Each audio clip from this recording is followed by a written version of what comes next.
Isra Mi'raj apa sih Ustadz? Kenapa ada harus memperingati hari Isra wal Mi'raj? Isra wal Mi'raj itu adalah sebuah peristiwa di mana diwajibkannya kita sholat 5 waktu. Ini istimewa. Isra artinya perjalanan di waktu malam, Mi'raj artinya naik ke langit.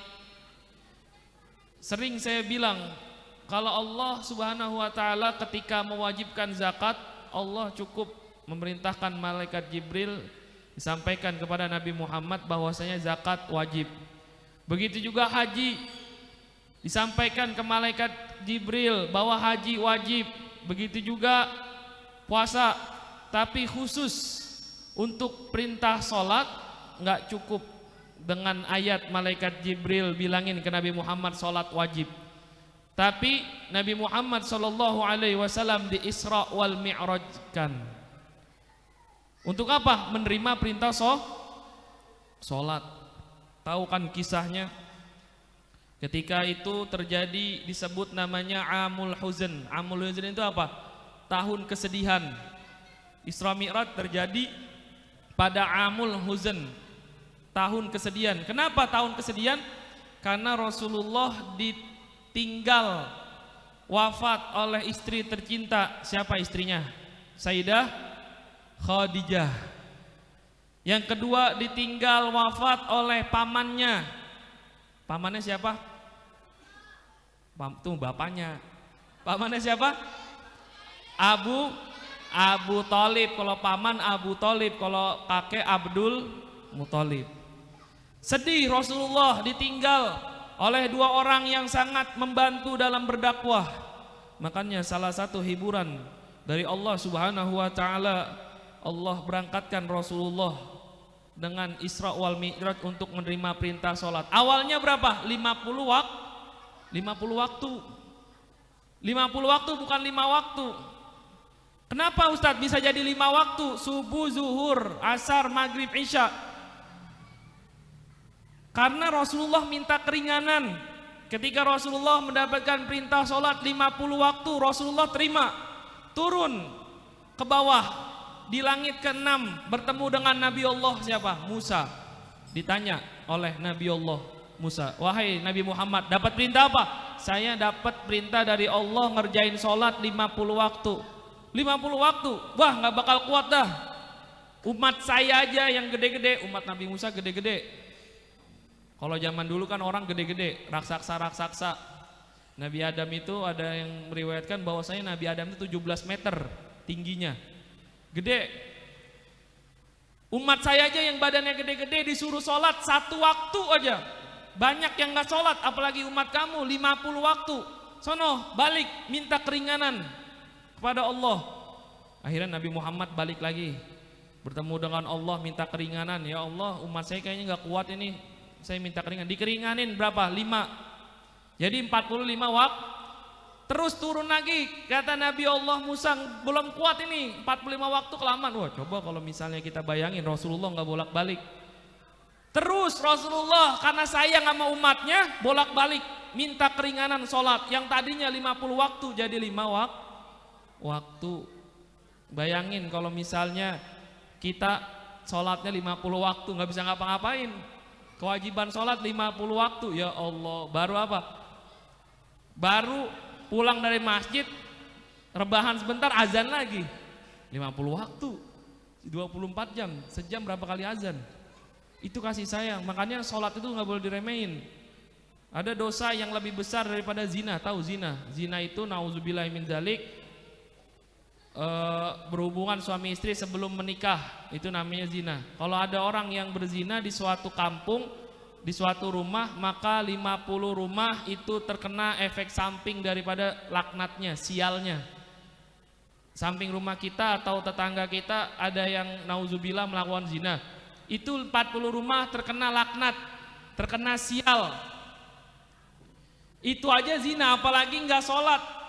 Dosa meninggalkan sholat, dosa nggak sholat atau meninggalkan sholat lebih besar daripada zina.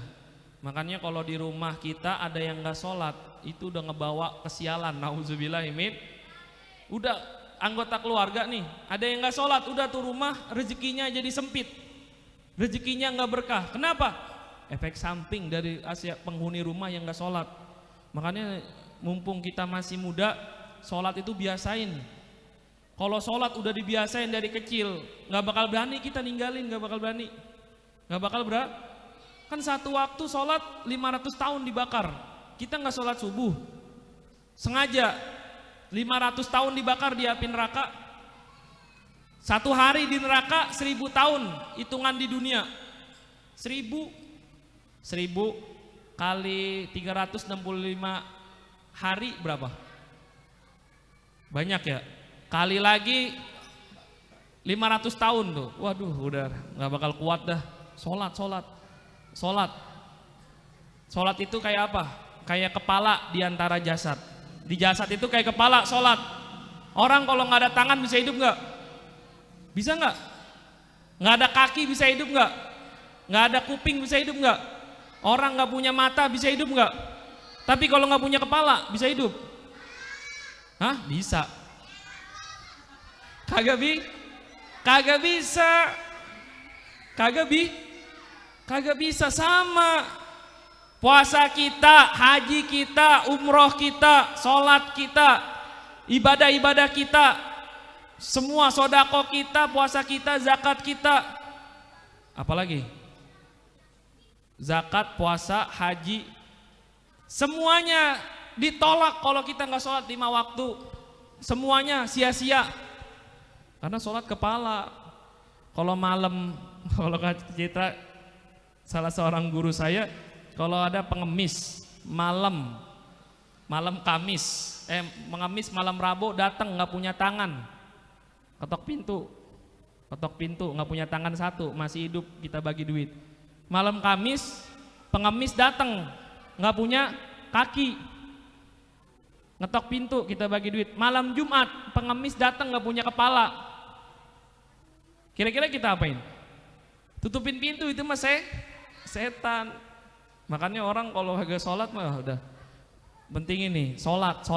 Dan salah satu faidah kita duduk ngaji di majelis taklim biar orang ngaji jauh-jauh, ngaji kemana aja tapi nggak sholat, sia-sia. Orang ngaji kesini kesono, maulid datang, Isra Mi'raj, acara besar, tahlilan datang tapi nggak sholat, sia-sia. Habaan mansuro. Nanti di padang mahsyar amalnya itu kayak apa? Kayak debu yang ketiup angin. Makanya sholat. Mumpung, tapi saya masih kecil Ustaz, sholat dari kecil. Kan udah saya bilangin kalau masih kecil dibiasain, kalau udah gede nggak berat ke masjid.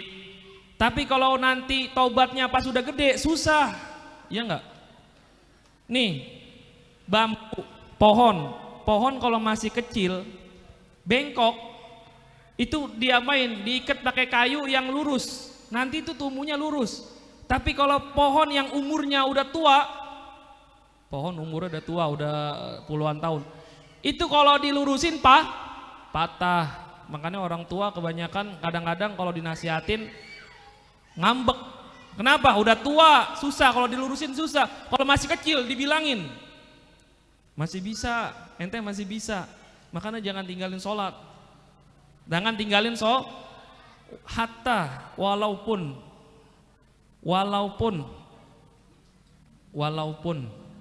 kita masih sering lakuin dosa, belum bisa benar-benar ninggalin dosa, kita apa?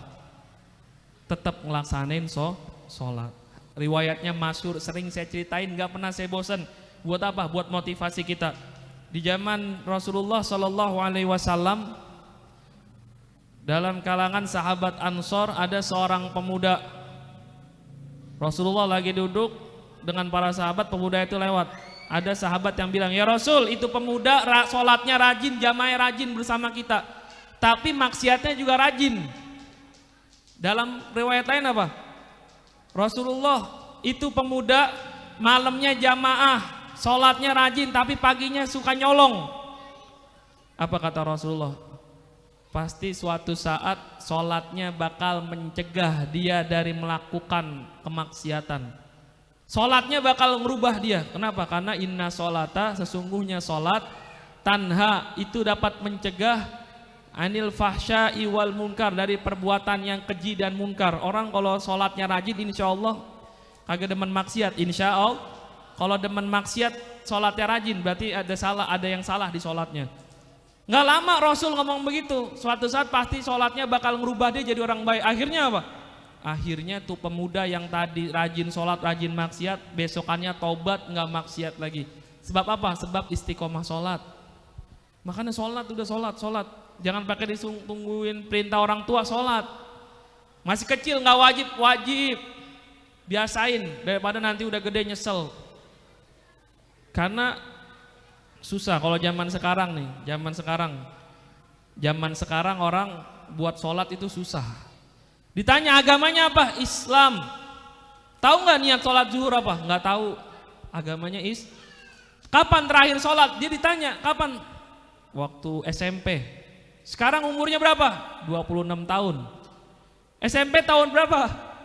Ya sekitar 6 tahun, 7 tahun. 7 tahun kagak sholat. Ya Allah, hati-hati. Nauzubillahimin.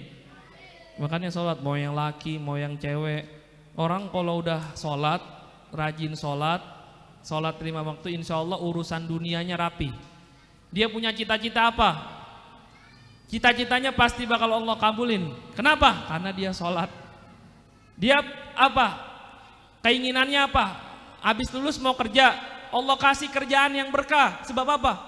Sebab rajin sholat. Yang susah siapa? Yang susah tuh orang yang kagak sholat, udah susah. Habis lulus luntang lantung, bingung gue mau ngapain ya.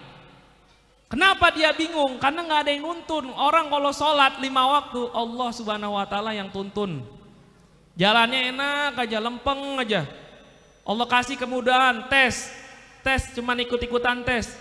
Tapi karena dia emang rajin sholat, rajin istighfar, rajin sholawat, tahu-tahu dia masuk. Teman-temannya yang lebih pinter, yang lebih pengalaman nggak masuk. Sebab apa? Sholat.